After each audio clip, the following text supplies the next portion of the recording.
Hello, friends, and welcome to Adventures in Pixie Land. My name is Amy, and I'm an ordained minister. We are in Bible study. We're in the NIV, and we will be throughout the whole of 2025. We are in this video, we are in Exodus chapter 34, and then we're going to do all of that. So it's verses 1 through 35. So where we're at here is the establishment of the Mosaic law.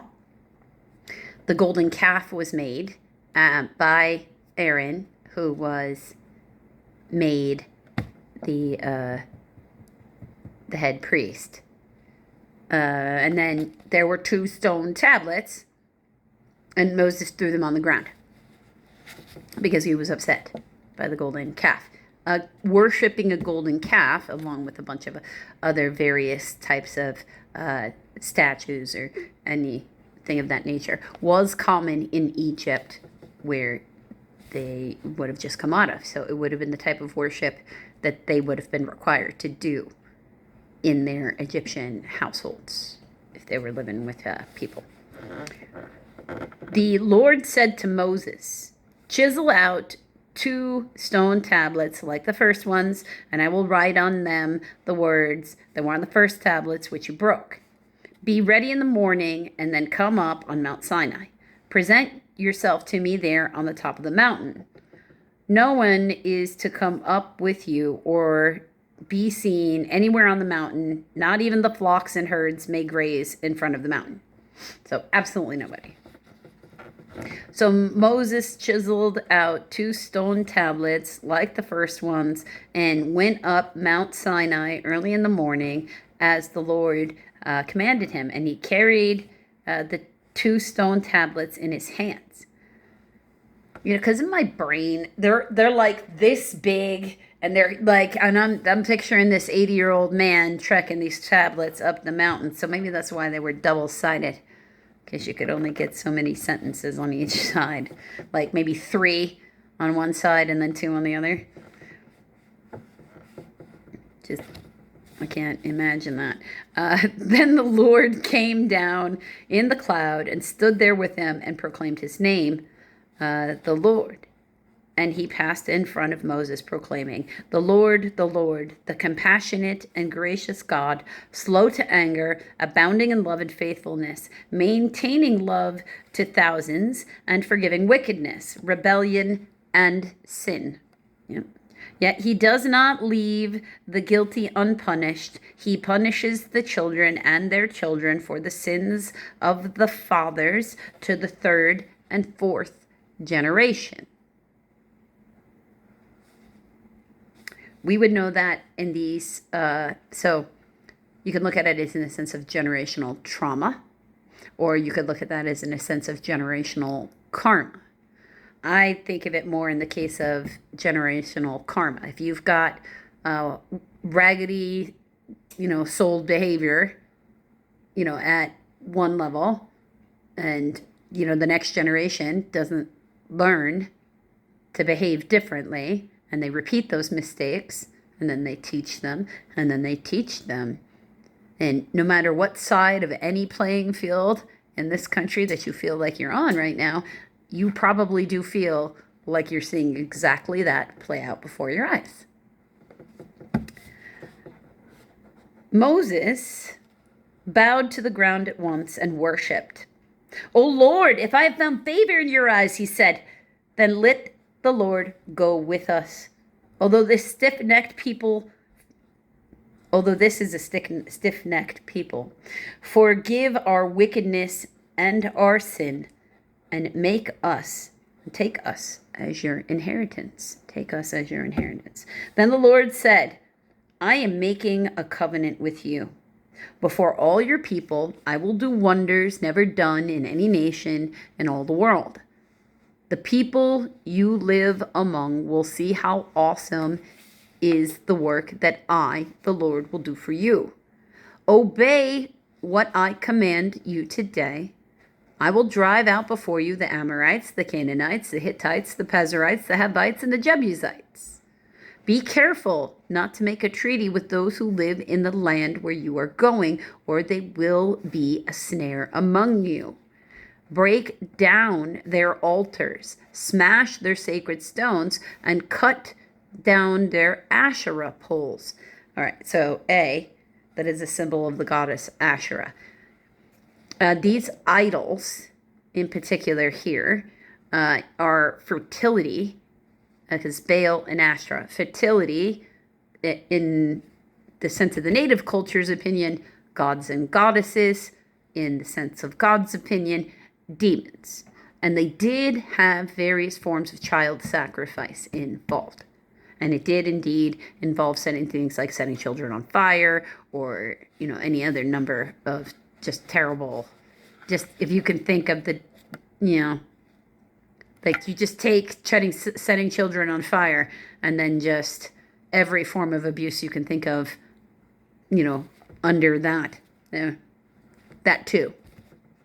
Not necessarily to your own children. So to children that you would, of course, kidnapped and things. So terrible. Absolutely terrible in the practice of, or at least that's the legends thereof. If somebody else has more knowledge on that particular topic, they can feel free to contact me, and I will make that link available. Do not worship any other god, for the Lord, whose name is jealous, is a jealous God. Be careful not to make a treaty with those that live in the land, for they prostitute themselves to their gods and sacrifice to them. They will invite you, and you will eat their sacrifices. And when you choose some of their daughters as wives for your sons, those daughters prostitute themselves to their gods, and they will lead your sons to do the same. Yes, this is in this particular, especially this particular time frame in history and in this culture. You were not the religion of your father. You were the religion of your mother. So who you chose as a wife, whatever religion she had, you were probably going to end up worshiping it too. And that way was important to the Jewish culture, and this is part of what's starting here, that you were Jewish if your mother was Jewish and not otherwise. Because the fathers can come and go. You might not always know who the father is, because a lot of war, a lot of violence. You might not always know who the father is, but you know who the mother is. Or at least somebody did at once upon a time when they birthed you. And when you choose some of their daughters as wives for your sons, and those daughters prostitute themselves to their gods, they will lead your sons to do the same. Do not make cast idols. Celebrate the feast of unleavened bread. For 7 days, eat bread made without yeast, as I commanded you.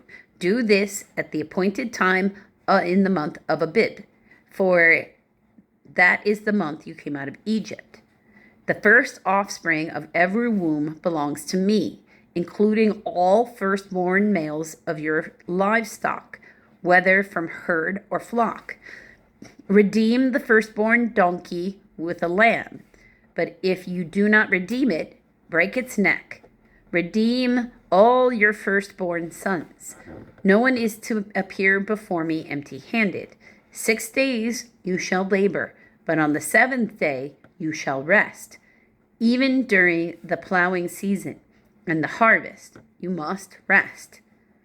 Celebrate the Feast of Weeks with the first fruits of the wheat harvest, and the Feast of Ingathering at the turn of the year.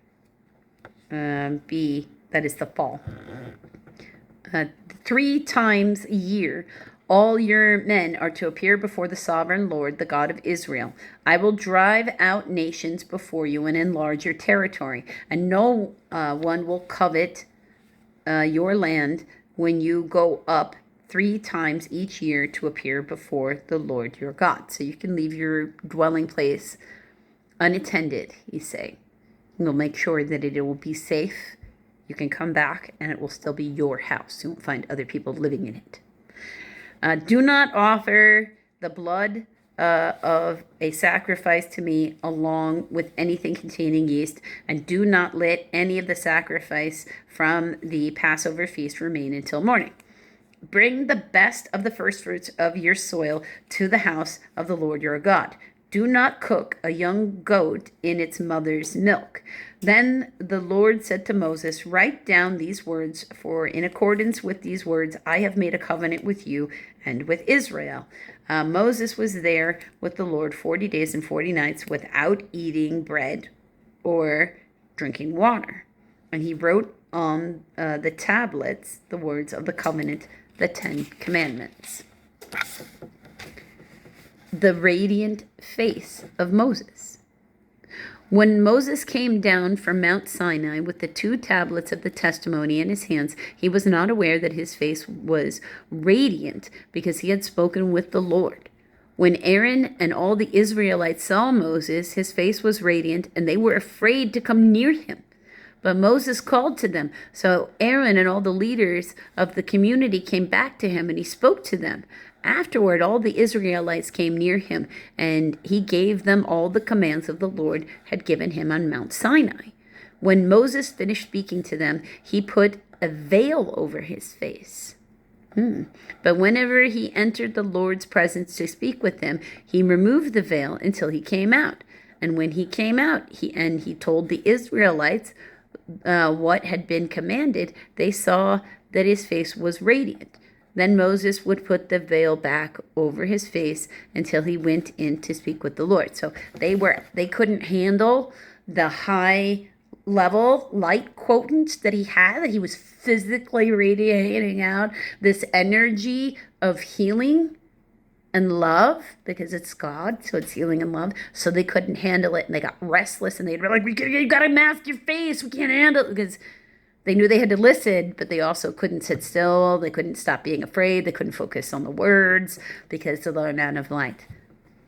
I've seen that play out in different ways. I've never had anybody tell me my face was like shining light or anything. But I can say that because this, like, everything takes place in the one location for me, it's got a very high level of Holy Spirit energy in it. And people who are low energy vibration, people who, don't want to be healed in that way, whatever that way is, yet they don't like to be here. But if people who are needing to recover from, any particular type of medical procedure, they just don't feel good, or what they're looking for is they're ready for that healing energy, then they want to come over and they have that urge. And I'm not saying it's me. I'm saying it's, it's the Holy Spirit. It's the Holy Spirit that makes them want to come here, because I do things that sort of amplify and invite in, him. Because my name is Amy, and I'm an ordained minister. So until the next video, friends.